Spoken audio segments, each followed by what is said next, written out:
3. My goodness. Salam. Hello, everyone. Welcome to this Islamic History Month event. I'm Adnan Husain. Wow. How did Am I supposed to do something with that? I think you're supposed to wear that on That's what I as a thought. lapel. So go ahead.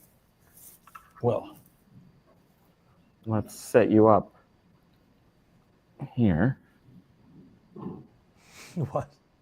Oh, I don't know how this fits. That was Zara's job. Oh, okay. Well, Zara, maybe you can help out with that. She might know how to do it. In any case, let me continue with the introduction. Welcome all of you to this Islamic History Month event. As you all know, October is Islamic History Month in Canada, and we've been doing these kinds of events regularly for the past 15 years, I think, since the program started. I'm Adnan Husain, director of the Muslim Society's Global Perspectives Project that has organized this with the help of volunteer support. I have to thank Zara Khan for all the work she's done in making the poster and promoting it. Also, I should welcome online attendees. This has suddenly become a hybrid event, so it's streaming on the Muslim Society's Global Perspectives Facebook page, as well as a couple other locations, including my YouTube channel, The Adnan Husain Show, and on my X account. So hopefully all of you out there who are attending, please do post comments and questions in the YouTube. Maybe we'll get a chance to get to them in the course of our discussion. But I'm really delighted to be able to welcome to this event based on his research and work, this wonderful book, Minarets on the Horizon, Muslim Pioneers in Canada. We actually did an interview about the book when it first came out on the podcast, The Majlis. But Murray Hogben is a journalist, a historian, an author, and a local treasure here in the Kingston Muslim community and wider community, where he's been resident, although I shouldn't claim you for Kingston since you actually live in Gananoque. I think you're just across the border. But it's so wonderful to have you here to talk about the subject tonight, which is basically based on your book, but we've called it No Minaret in Sight, Early Muslims in Canada. So welcome, Murray. It's great to have you here. Assalamu alaikum, everybody, and thank you for that introduction. I guess we have to start at the beginning somehow. Yeah, how did you, well, first maybe just tell us a little bit about yourself before we ask you about how you got into this project. Well, okay, I'm a 90-year-old Scottish Canadian. I was born in Toronto, but I became a Muslim in my early 20s, after meeting my wife, who was an Indian student at the University of Carleton. And I thought this was the most wonderful girl in the world and the most beautiful girl in the world. And she said, well, it's no use you falling in love with me. It's kind of a silly story, but it's no use you falling in love with me because I can't marry you. And I hadn't even thought of it, but I said, good idea, but why not? And she said, well, you're not a Muslim. So I said, well, what is that? And so she told me, and I jumped into it in the craziest way. And I don't put it down just to Arya. In fact, I don't, because it appealed to me so much. The idea of one God accepting all the prophets. So Jesus, which I brought up as a kind of fuzzy Christian, and accepting all the prophets, all this huge mixture of people from all around the world. It wasn't the white man's religion, which I didn't really kind of want. And I found this thing that the demands it made upon you, the art and architecture, all these things just appealed to me so tremendously that I thought, that's for me. And I jumped into it very, very fast. And so that by the time we were able to get, and I went to Toronto in '58 when I had finished school, and at Carleton, and met up with the first handful of Muslims there, a very multicultural, very limited number of people. I mean, a couple of Pakistanis, some Albanians, and a couple of Lebanese. I mean, there was just nobody there in those days. And so I was in the beginnings of the kind of widening out of what would have been an Albanian Muslim Society of Toronto to becoming just simply the Muslim Society of Toronto.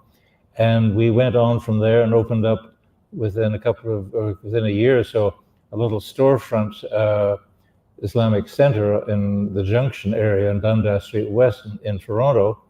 And I became secretary. So I just threw myself into it, and I guess I've thrown myself into it ever since. So that's where I kind of got into knowing Muslims and being really interested in them, and because this was all my world. Well, yeah, that's a great story. In addition, though, I mentioned you were a journalist and a historian, and your subject, you maybe want to talk a little bit about that and how perhaps your interests may have been formed, but the major historical project you've been working on has been the history of Muslims in Canada. So how did you get interested in that project? When I went to Toronto, when I started working with the CBC. And then about 65, I decided I really wanted to go back to university at my wife's expense and the Canadian government, I guess, to do a PhD. So I went back and did a makeup here, MA, PhD, etc., which was in British Indian history of no particular interest, except that I got into the thing because I was interested in this particular department, which dealt with Muslim tribesmen on the frontiers, especially the northwest frontier of India.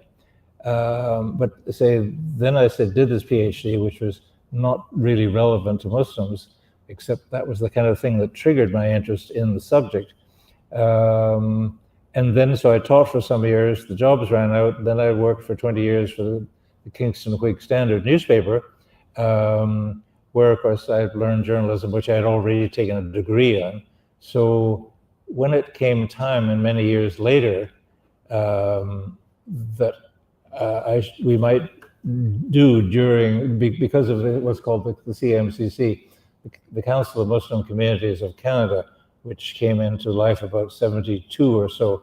And the suggestion in about 78, 79, when the Muslim population reached about 98,000 or something like that maybe we should do something on the history and the life and times or social history of the Canadian Muslims.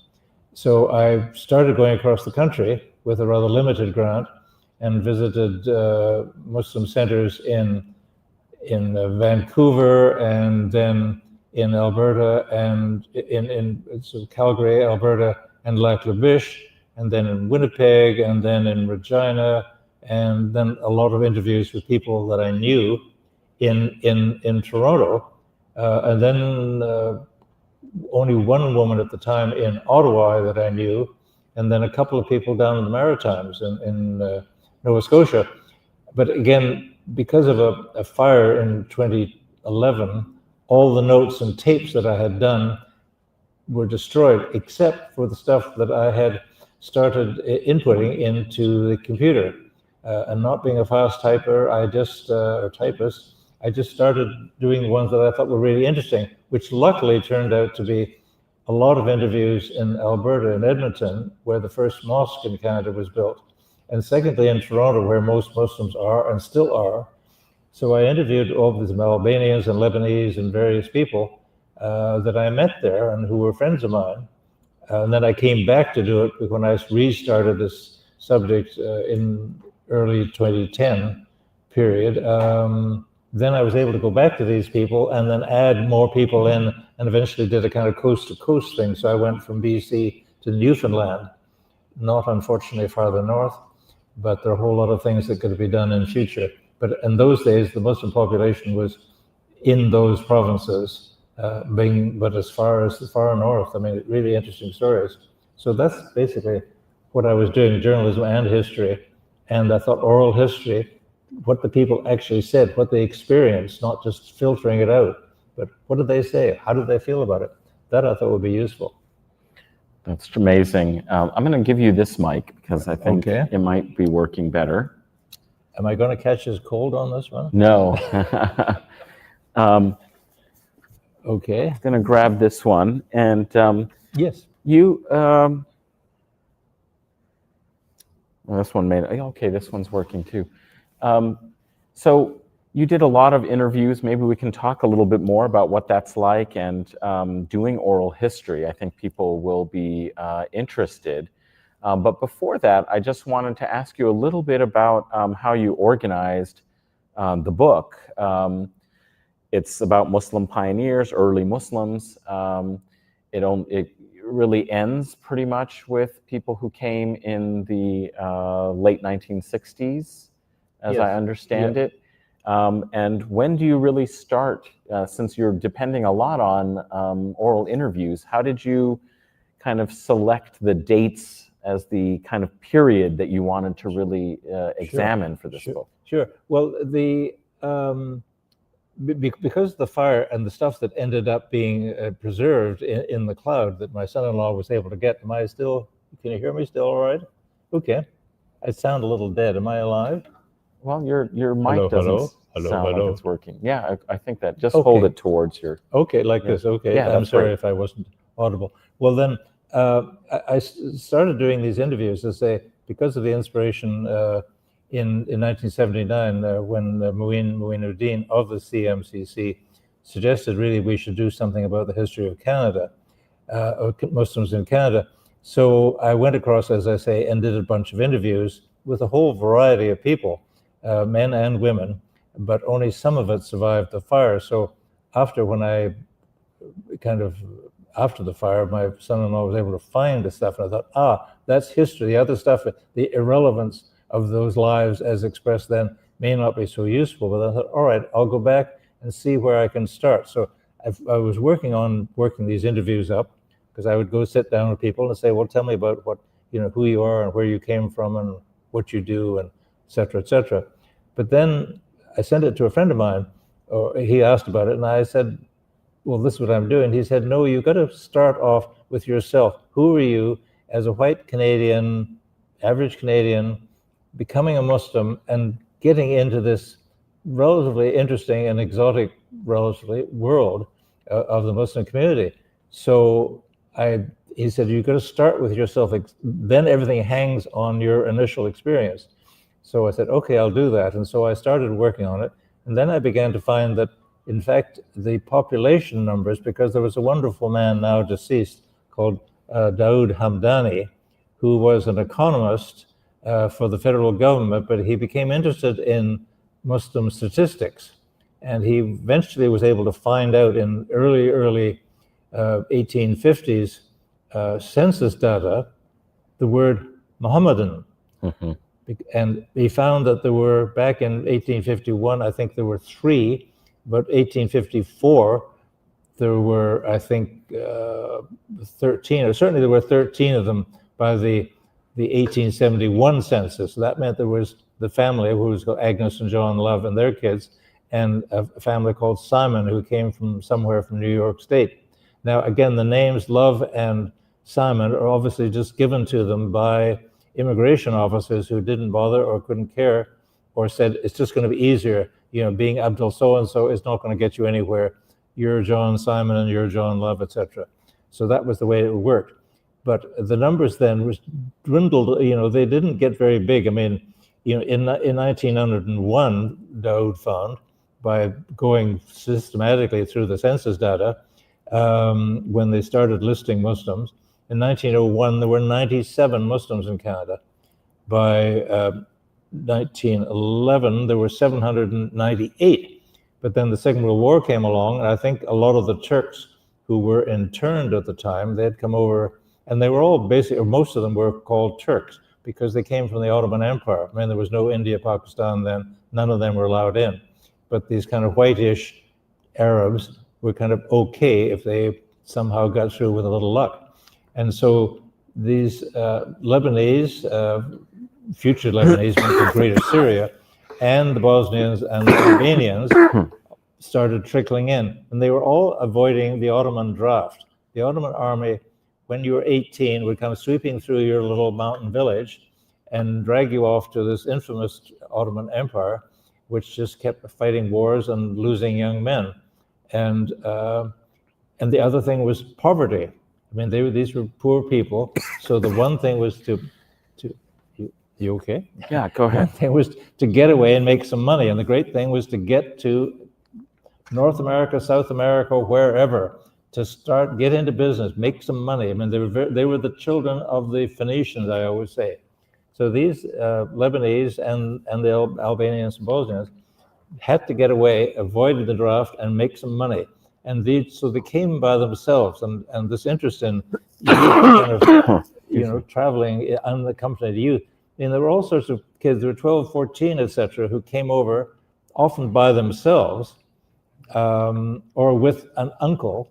And again, they were probably illiterate, probably illiterate in even their own language, Arabic or Bosnian, whatever it might be. And certainly no telephones, no ability to write letters in English, let alone a cell phone, my goodness sake. So they somehow landed in one of the ports, would then find some wholesaler, how, I have no idea, find a wholesaler who would give them a whole pack of stuff, and they would put it on their backs, and they would start peddling on the country roads, buttons and bows and bits of material and whatever they could to sell to farmers and people in outlying areas or in towns. They might be standing in the street corner selling stuff. But most of them did that, but they often did whatever came first to hand. If it was a mining job that was available, or a dishwashing job, whatever, but they started doing it. But it tended to be, their story was, that into the peddling business. So they'd go off, start going across the country, and with no background, but this family connection. I mean, this kid would arrive with or without an uncle on the shore in New York or Montreal, whatever, would somehow get to Edmonton because he had a relative there. Now imagine how in the world did they do it? I mean, it's just unbelievable. But somehow something drove them on those, so their persistence is amazing. These kids would get off there, or the young men who were trying to make a fortune, would get off, find the relatives, but they would peddle things first, then they would get lucky and get a horse and buggy, which made it easier, like the one on the cover here. If you get a horse and buggy, you could sell more stuff, you could travel more easily, and you could sleep in your cart overnight, as opposed to sleeping in the snow and dying of cold or gunshot, as they often did. So then they would land and start a little corner store. And the country is still dotted with small Arab-based and particularly Lebanese corner stores. I mean, it's amazing. They're still in Ottawa and everywhere else. But they went all the way across the country, all the way up to Lac La Biche and all over the northern outposts. I mean, they were the only person. There was, in one case, I think it was Lac La Biche originally, in early or the mid-20s, I think, when this woman, Hilary Hamden, arrived there. There was the RCMP officer, there was the Christian missionary, and the Arab trader. And so they got there, and they started trading with the Indians, indigenous people, and they made enough money to start sending it back home and building up their business. And they were so diligent. I mean, they were so hardworking. It's amazing. And they would open up things. They would start a car industry, a car shop. Okay, they would do that. They would all do all sorts of things, mink ranching, whatever made money. And they would do that. And eventually then, because they didn't come with their wives, they didn't want to bring their wives, unlike the Christians who would at least bring a wife to a more or less Christian country. It would be kind of okay, it would be a church. But for the Muslims, they were coming to a basically rather hostile country. So why bring your wife over there? And again, this kind of overprotection that this happens in the Islamic tradition. So they would leave any wives or children at home.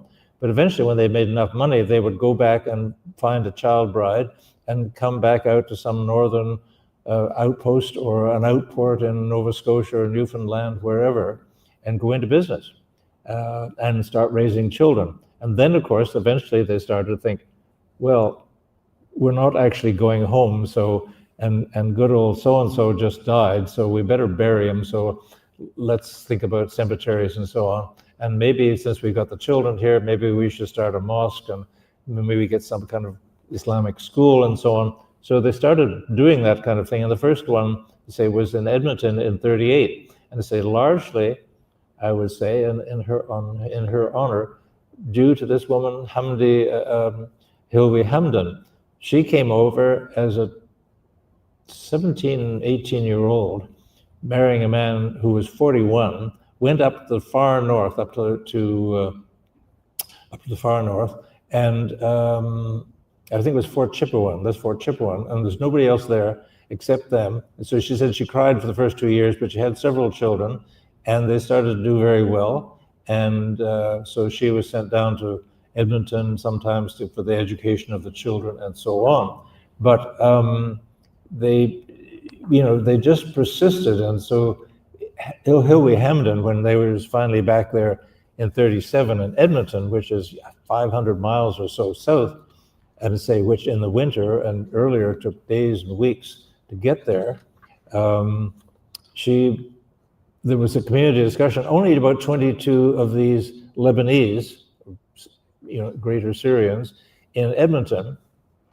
And they said, well, we'll build a hall or something, somewhere we could meet. But she said, no, we should build a mosque. And God tells me we should build a mosque because if you want a meeting place, you can come to my house. I have a big house here, because her husband, Ali Hamdan, was doing very well. But she's insisted on this thing. So eventually people said, okay.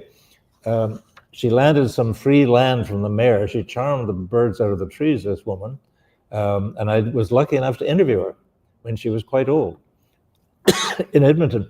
And so she drove all over the countryside. She'd get some various of these Lebanese men and say, okay, drive me to Saskatchewan, drive me here, drive me there. And they would go, and the wives were very annoyed because of these Hill would say, drive me, and they'd go. So, and they drove and they raised money, and they built this thing, which was built by a Ukrainian architect. And it looked originally like, it's kind of a church with two kind of minarets on the front, because what else did they know? The Ukrainian didn't know about it, and they really had never built mosques themselves. They were just traders and businessmen.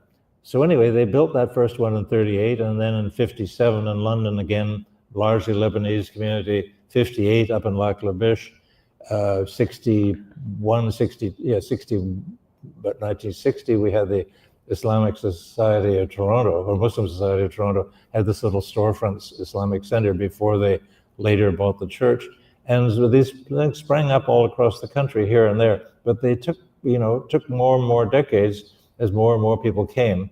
But the big thing is that I forgot to mention, is that in 67, the immigration laws changed. Until then, they were really rather discriminatory. Immigration officers will say to a bunch of these Lebanese, no, you can't come, you're bad, you got bad eyes, you got bad eyes, you got bad eyes, you can come, and you can come, and you can come, but the rest can't. You got to go to Algeria or go home, not Algeria, Argentina, or go home. And so this is the experience of one of these kids. So he came along with his uncle and went into business, but one of them, I remember, said he wanted to make some money, and he's heard there was a lot of money in furs. So he saw this black and white thing out in the farmer's field where he was working, and he grabbed it. Unfortunately, it turned out to be a skunk. The farmer thought it was very funny and eventually cleaned him up and so on, but he was out there to make money any way he could, including grabbing skunks. So, but 67 was when the immigration laws, they finally said, enough of this, this is the modern world. India and Pakistan, decolonization was all going all around the world. So in 67, they changed to what was called the point system. It was no longer, well, what nationality or religion are you? Do you speak a language? But they said, no, all right, now, what ability do you have? What language do you speak? Will you fit in, do something useful to the country? And this was the point system. And that opened it up. Suddenly, everybody could come. And so you could see the numbers, excuse me, in 1951, there were 1,800, this is according to Daoud Hamdani's estimate, 1,800 in Canada. Again, it could only be an estimate based on his researches. In 61, when we started the Muslim Society of Toronto, or at least the Muslim Society of Toronto started that center, there were 5,800. By 1971, after the 1967 immigration law changed, the number jumped to 33,430. In 81, 10 years later, it was up to 98,000 plus 1,000, 98,000. So it was beginning to jump, and you can see it in that table, which Zara Khan has kindly put on the blackboard behind me, which I can't see, but somewhere over there, somewhere there was a blackboard. Right behind you. Right behind me, sorry. But you can see how the numbers just shoot up, and they've shot up ever since. And so we're probably now up to 2 million. In the 2021 census, it was 1,775,000. So now, I suspect there may be 2 million Muslims. Sorry, we're all coughing away here. Yeah, sorry.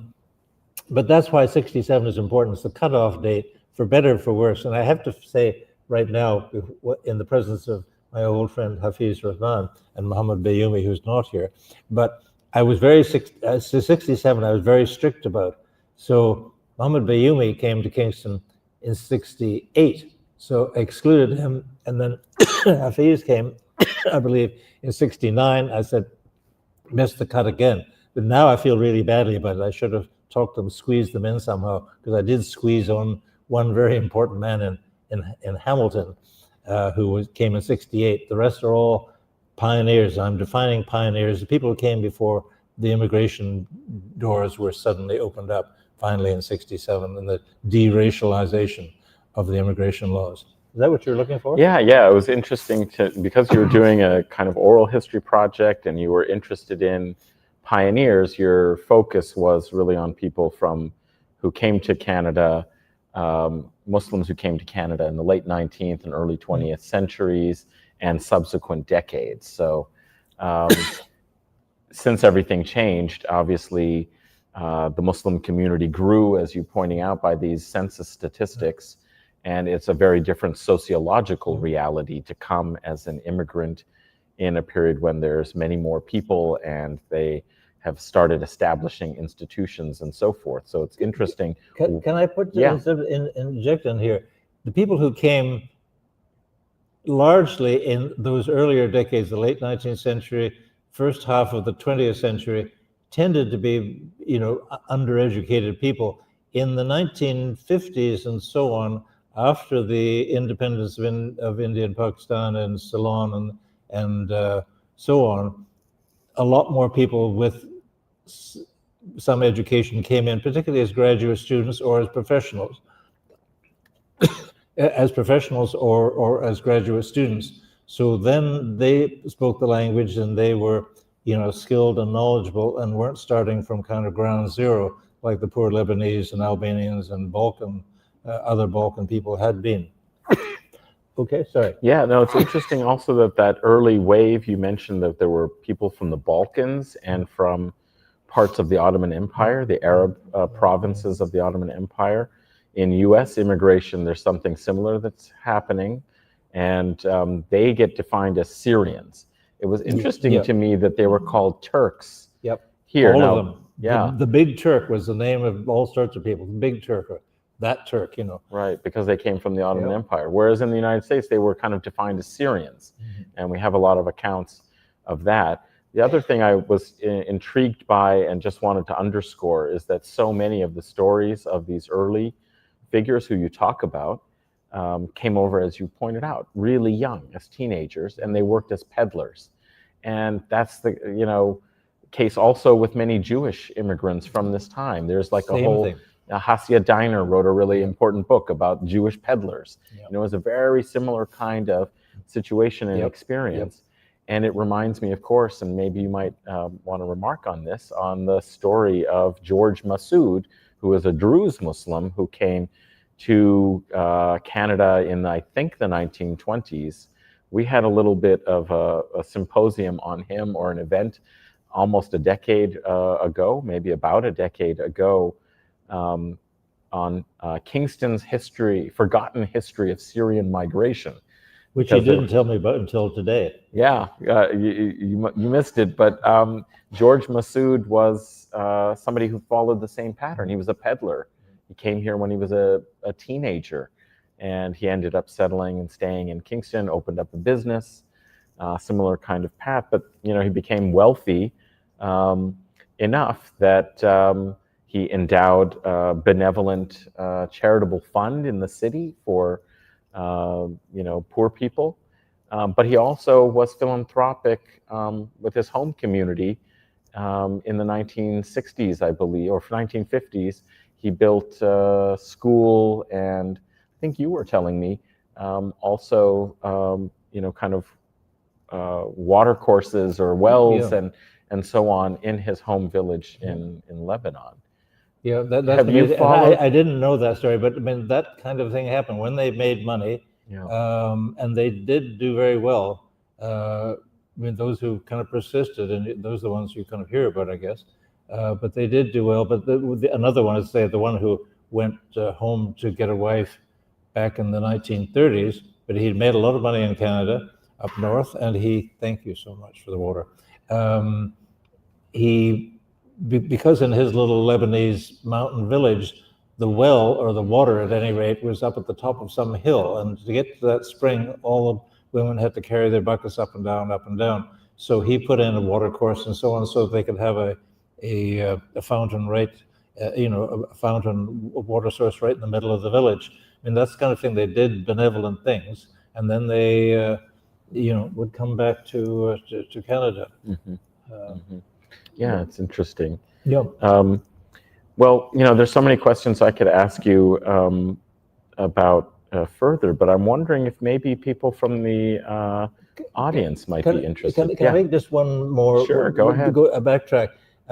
We've been concentrating on the Syrians, or the Turks, as they were called, and then later the Indo-Pakistanis who came after independence, when they started to open up, and I guess the administration finally says, well, these are perfectly literate people. They may be brown, but they'd be okay to come to Canada because we need people. But the other group was out in the West Coast. In the West Coast, between about 1903 and 1914, a whole lot of Punjabi farmers came over and started working largely in the wooden mill, the wood mills out in the West Coast, the lumber industry, and they did that very successfully, and are, I think, still there. Sometimes they would go down to the States. I think during the war, particularly the First World War, they went down and started grape fining, grape vineyards in California, etc. But they were in the group, and then finally in 1960, roughly, 65. A bunch of Fijian Indians came. They had been indentured laborers from India who had settled in Fiji, and then a number of them came to Canada, including one who was remarkable, who in 65, he arrived, and the immigration man said, well, we're having actually a holiday because of your arrival. In fact, he meant that the next day was going to be July the 1st, or no, it was going to be Labor Day. So, but he was just kidding him. But he did very well, but he said to his other Fijians, well, where's the mosque? Let's go to the mosque. And they said, well, we don't have a mosque. We don't do that. We don't do that over here. We've given all that up. So he said, you must have a mosque. And he drove that thing, and this whole network of huge number of mosques in British Columbia is due to Usman Ali, a remarkable man who, alhamdulillah, is still alive. And but he does this wonderful work. He just persisted that, we have to do this. We're Muslims. We have to have a mosque. We have to do this kind of thing. And they spread them all over BC. So it's quite remarkable. But say the idea of building mosques or cemeteries and so on kind of came late in the game when they finally said, well, okay, let's settle down here. Okay, that was the insight I've meant to. No, wonderful. There's such a rich history. I mean, people may want to ask about, Muslim identity during this period and how it was shaped by these experiences. Others might be interested also in not only the pull factors, but the push factors. What was going on in the places that sent people in the Balkans? Obviously, World War I and the kind of famine in Syria was a big kind of factor. So there's so much to learn by these histories of migration. So I'm just going to go around and bring the microphone to people so that they can continue the conversation. So I was reading a book called Bengali Harlem, and it was talking about the other group that were coming in. I unfortunately can't hear you. Oh, I was reading a book called Bengali Harlem. I really can't hear you. I'm partly deaf, but this is not responding here somehow. I'll just come over here. Yeah, Is that why don't you working? come on Look, it up, is. take the seat, sit next to Murray. A book called Bengali Parla by Vivek Valdi. And they were talking about, because it was focusing on the Bengalis, basically the traders, the merchants that were coming in from Chittagong to Ellis Island, and how these traders were called Hindustanis, and integrating within, like if they stayed, sometimes they married into the Black and the Creole and the Latino population. So I know that they went down to the States, and I was just wondering if there's any evidence of them also coming up to Canada. So remind me, but I couldn't hear the opening. Which group? The Bengalis. Bangladeshis. Yeah. Yeah, Well, it the wasn't Bengalis. Bangladesh. Yeah, So this was like, there's 1890 as the earliest in the law. I haven't seen reference to them, I'm afraid, specifically one way or another that I recall. If they were just people who had come from India. But yes, there were Bengalis or Bangladeshis later, but I don't know. I know nothing about them specifically earlier on. This was in the 1890s. Yeah, that I don't have any knowledge of that. Maybe they just stuck it. Yeah, I mean, I just didn't meet the right. This is all very chancy, this thing, So it's all the will of God. I didn't happen to meet somebody or retain that record of somebody who came from Bangladeshi backgrounds. Sorry, good idea, but that's research somebody should do. I mean, well, you've done the book already. Well, I'll get the detail after. Yeah, it's about Harlem though, so it's about the U.S. So how interesting. Okay, so I'll be that's the charmed to read interest it. is whether there's a parallel in history of migration of Bengalis who came to North America, but in the United States, whether they may have come to Canada. And I don't know if anybody has studied that. It's possible, but it didn't come up in your research. No, yeah. it didn't. Okay. All right. Interesting. Any other questions? Okay. Yes. Given my deafness and so on here, we'll have to. Maybe you'll have to come up. And Yeah. actually, if you could take a step closer, you'll actually be in the frame, which is probably helpful. And actually, I'll be able to hear you. Yes. Go ahead. Thank you very much. Article. I was wondering about the impetus that drove some of these people. Like, why Canada? Why had they heard about Canada, and had Canada marketed itself as a place of opportune industry? Or Yeah, I don't know that it was. All right. Well, there are two reasons. One is, say, people came to avoid difficult things at home in the case of the early Balkan people. Secondly, once the British India was broken up, then they were people who spoke the language, were professional, and they wouldn't want to go to France, but they could come to Canada. The other thing that I didn't mention is that after the war in 1947, the Prime Minister Mackenzie King apparently reluctantly said, well, we need more people, so send people off to the various camps where the displaced people, the displaced persons, the DPs, were languishing and struggling away in places like Italy. So several of my prominent interviews were people who fled from Tito's communist regime, who were Muslims, ended up in one is Yugoslav and the other is Albanian that I've got, landed up in Italy. Asians came along saying, we're looking for people to work in Canada. You have to come and work for a year or so, cutting trees or whatever, working in mines and so on, but we need you. They said, right on. So they came,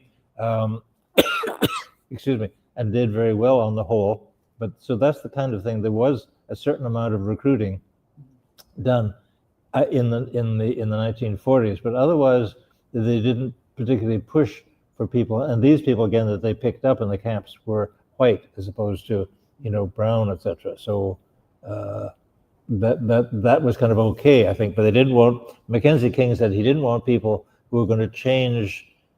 I think what was the term? But he was going to change the nature of the country, the character of the country. I.e., if you weren't Christian and white, you were less desirable for building the country. Is there anything else? Sorry. Is that it? Just one more quick thing about if you've ever heard or interviewed any of people from the Guyanese community. From the which? Guyanese community. There were Guyanese, yes. I've known some.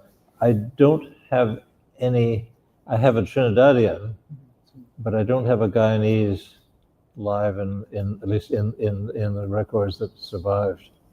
But there's lots of. I mean, this is what I say. The work I did is just kind of open the door. I mean, there's so many things I keep thinking of. Well, there's all sorts of research projects for the next 100 years. So take one up. Look at it. Okay. I'm Guyanese, so that's why I wanted to ask you. Okay. Thank you very much. Not at all. Well, so maybe Pleasure. you can do some historical work on Guyanese in Canada. Assalamu alaikum. Can we hear each other at close range here? I'm sorry to be so deaf. It seems to be. Oh, I This do too. hall is. Yeah. So I need to sit here as well. So I was just wondering, in terms of some of the texture of the early community, how people dealt with types of religious accommodations, like around food, for instance. Did you trace any halal butcheries or Yep. the development of that? Yeah. I remember lots of stories. I mean, I remember Eva Wahab from Ottawa, for example. Her father opened up a little after peddling. He opened up a little convenience store in Gatineau in Hull, which was because his name was Hassan, but because they didn't pronounce the H, it was Hassan's. But they had this little store. But and his daughter Eva, who was one of my great interviews, but she said he knew he would watch the moon. He did everything all by himself. There was nobody else around, but he would watch the moon. He knew what month it was and when the beginning of Ramadan was, and so on. And he would buy a sheep or chickens and so on live, and then he would kill them, and they would, the halal thing, so that they did all that kind of thing. And so because there weren't any other stores, and like we did when we came here, again, there weren't any halal butchers, so we'd buy kosher food. There's something in here which I just wanted to mention, but it doesn't escape my mind again. There's so many aspects to this story. It's crazy. Islamophobia is one of the things we should talk about, because people were variously received.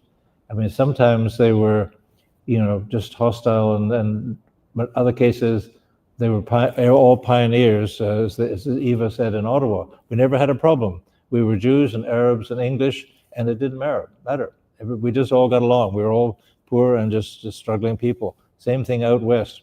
Another guy out in way north of Winnipeg, off in the bush, Ernest Abbas. Again, they changed the name. I'll get that in a sec. But Ernest Abbas said, they never mentioned it. We knew we were Muslims. We did the best we could, but nobody ever worried. We were all just a mixture of people. I mean, there were all sorts of Europeans and so on who spoke English, didn't speak English, were all arriving like themselves. So nobody worried about it.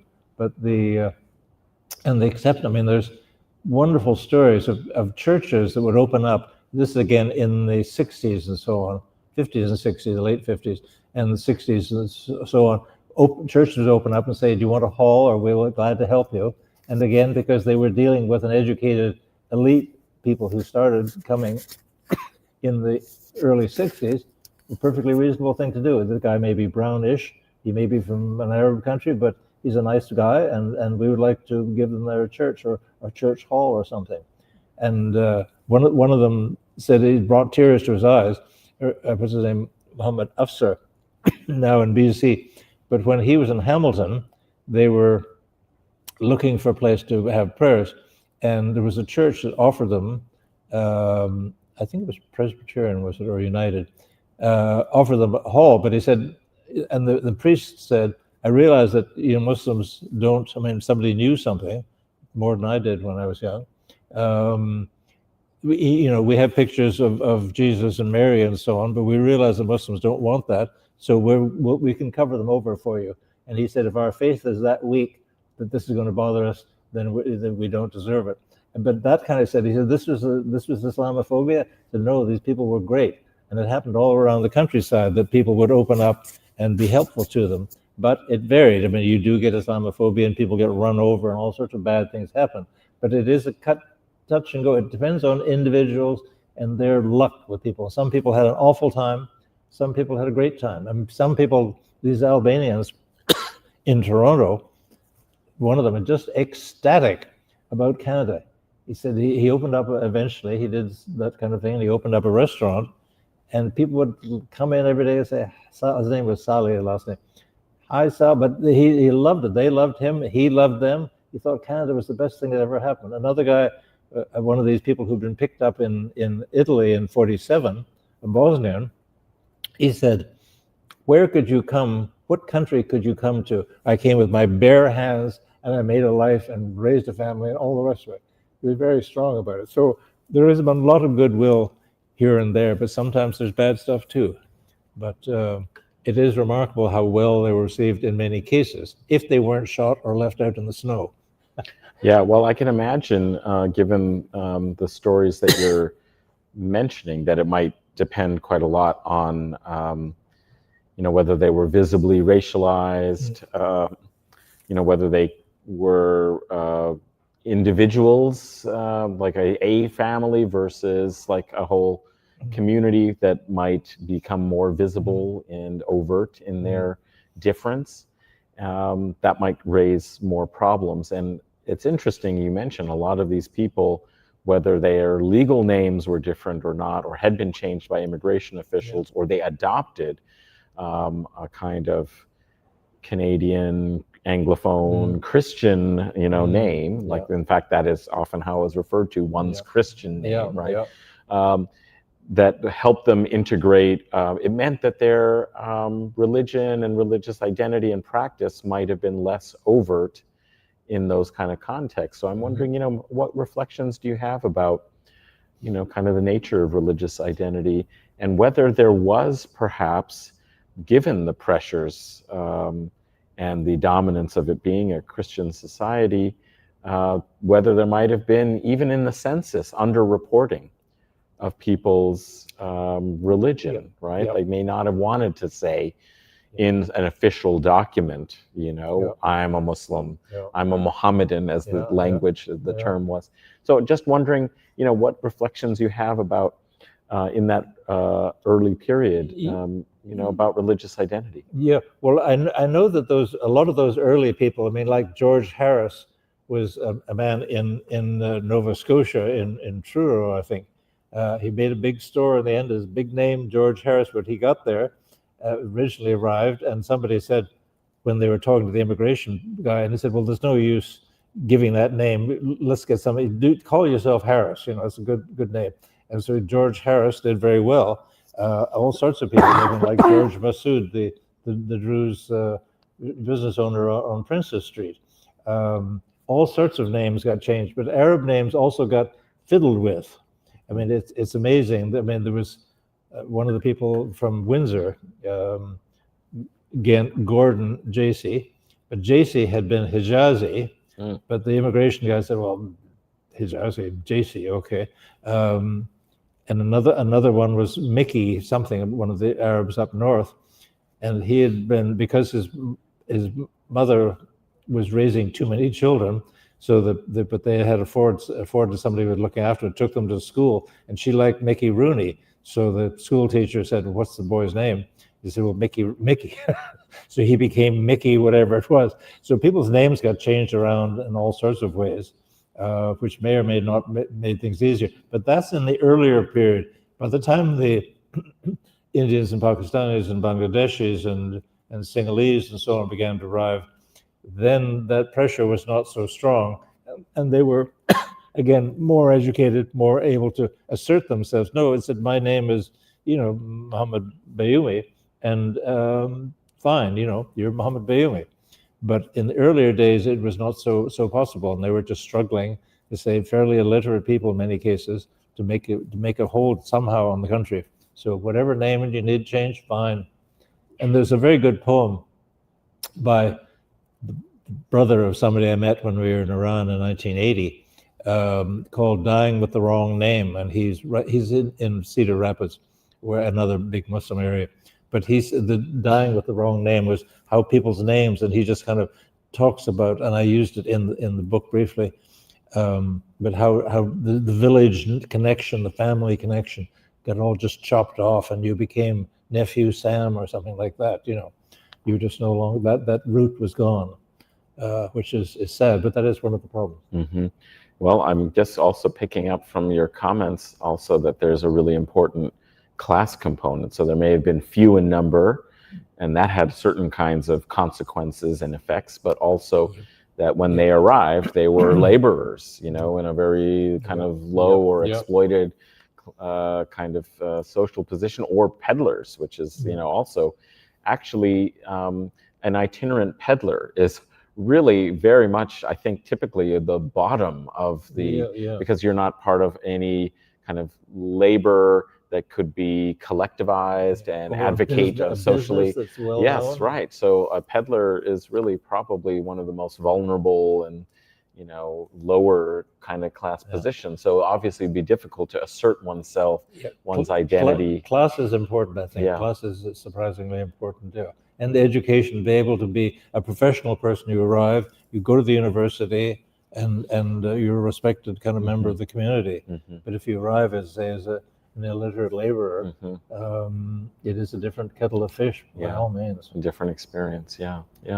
Wonder if there are any other questions from the audience. Okay, we can go back. Yes.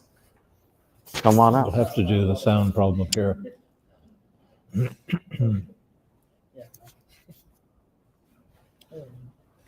I have a lot of questions, but I think, would you say that Muslims are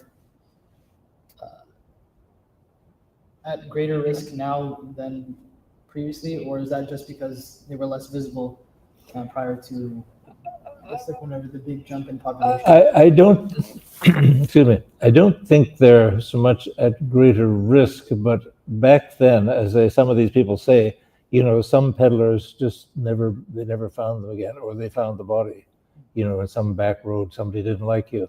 There was a story of somebody came to one farmhouse in the kind of winter season, and he knocked on the door, and he said, I'm a peddler, can I sell you something? Can I stay the night? Because they had no place to go, right? They had a huge collapsible pack on their back.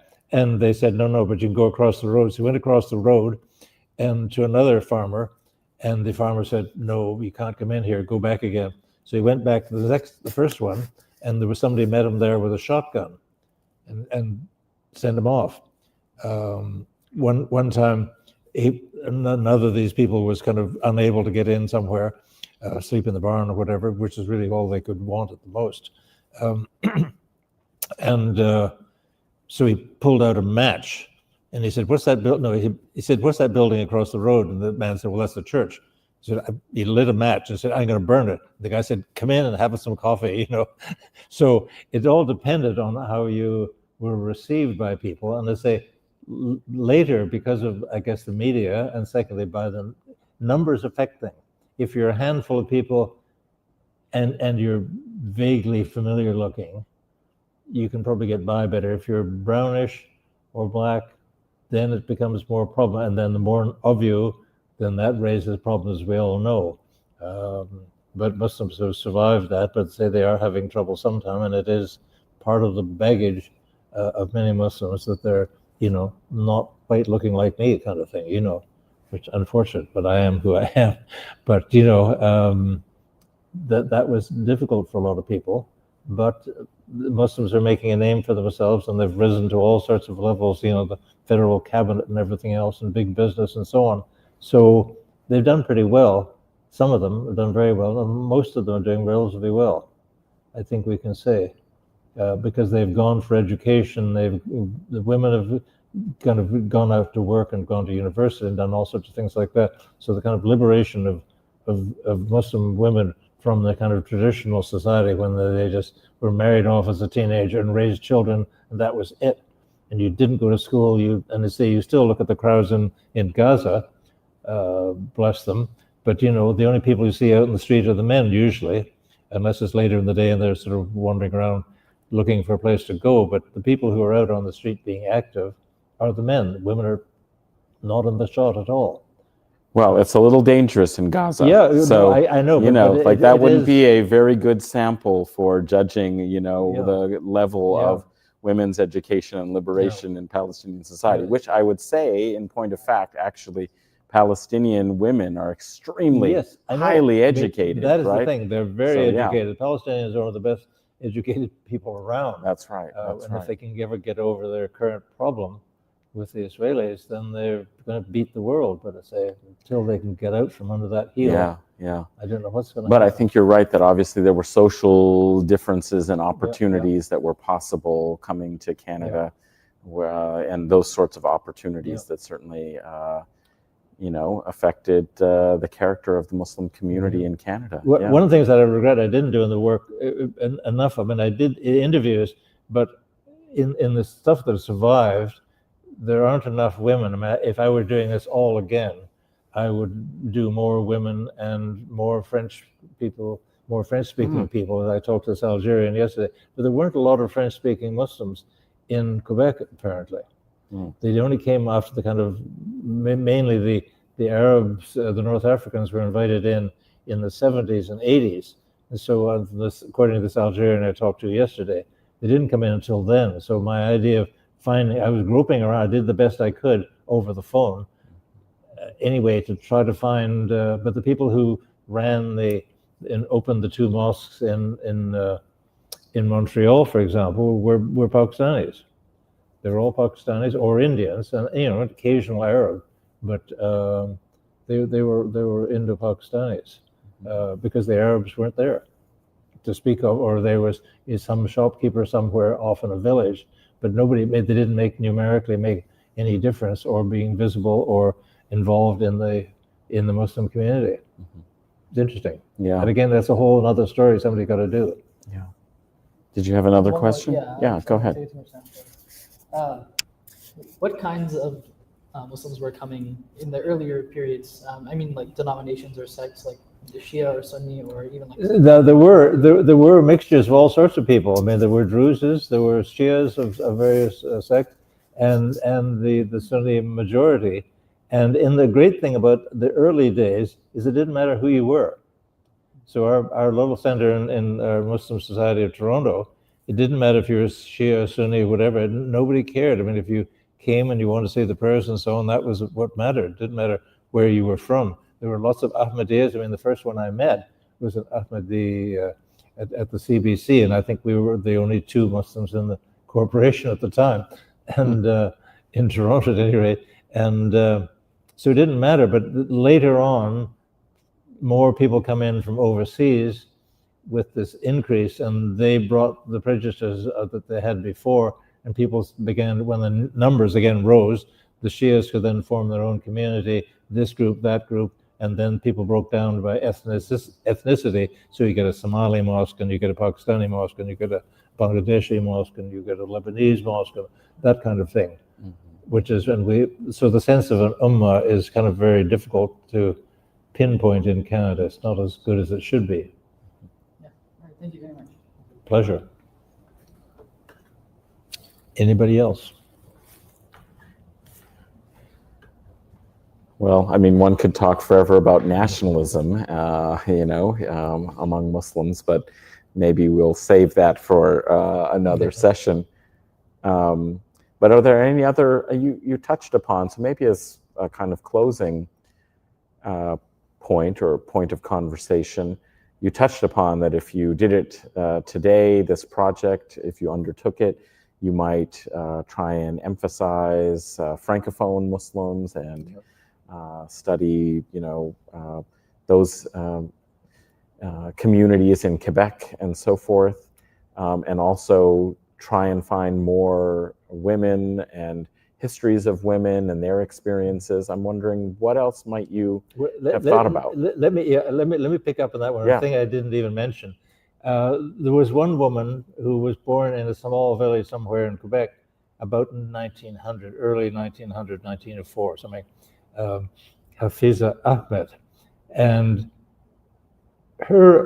all that she got about Islam, because her parents never had, the parents who came over, basically undereducated people from the greater Syria and the whole, or the Balkans, didn't have any religious education. So what they did know is that women should be basically limited in their education, in their dress and everything else. They should be kept under the thumb of the male, of the father, and they weren't allowed to go out with boys. They weren't allowed to even be seen by them in the 1930s and so on. This woman mentioned, she was Albanian in this case, that, you know, she was seen talking to a boy in the street, and she ran away, and they were never allowed to. So they always wore long sleeves, always long dresses, always covered over completely, never had any social life, never allowed to go to the hockey rink because there would be boys there, I mean, skating rink. So she never learned how to swim, never learned how to play hockey, or she never learned how to skate, rather. She never learned how to swim. None of these things are all denied because the only understanding that the father had of Islam was the restrictions on women.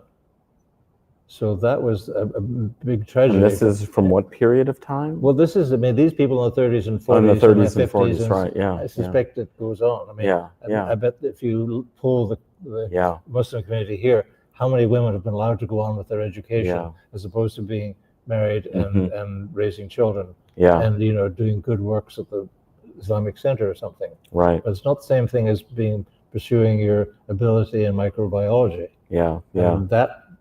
But they are educated and very talented, and some of them are allowed to go on, and some haven't.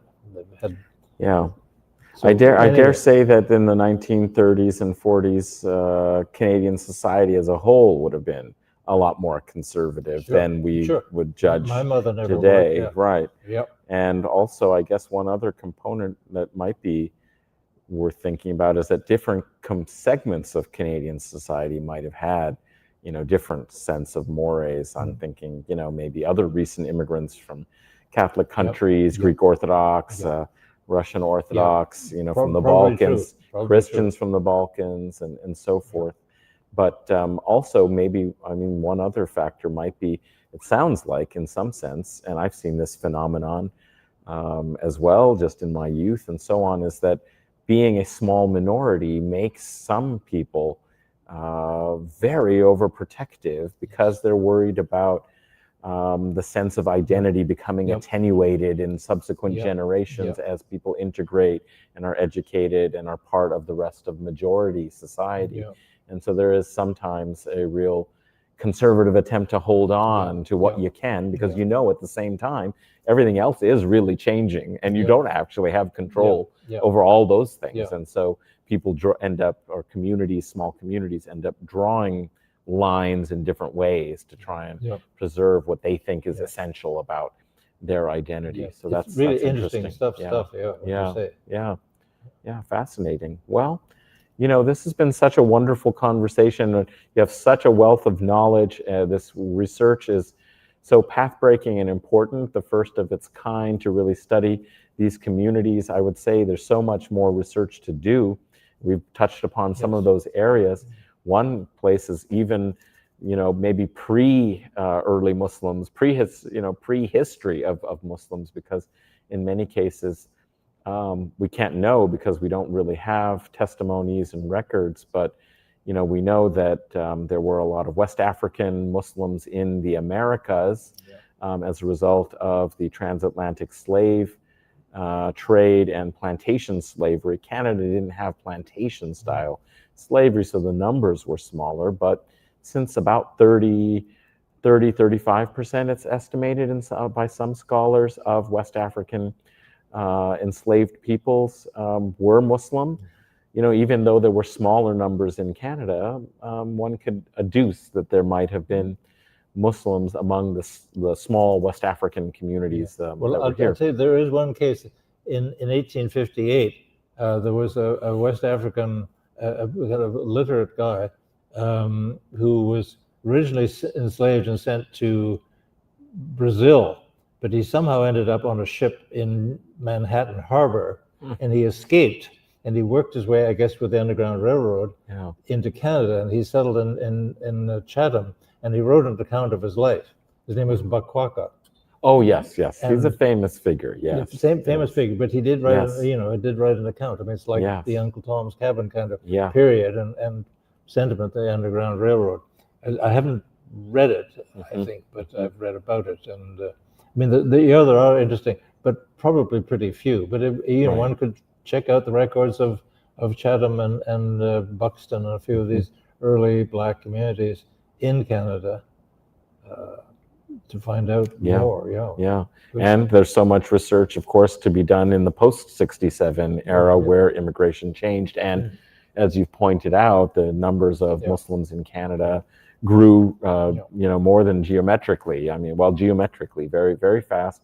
And so we want to encourage people to pick up the torch where you've left it Absolutely. with Minarets on the Horizon, Muslim Pioneers in Canada, and encourage people to document, archive, and tell stories of people's experience. It's really fascinating and enriches us all. So I want to thank you so much, Murray, for the work you've been doing.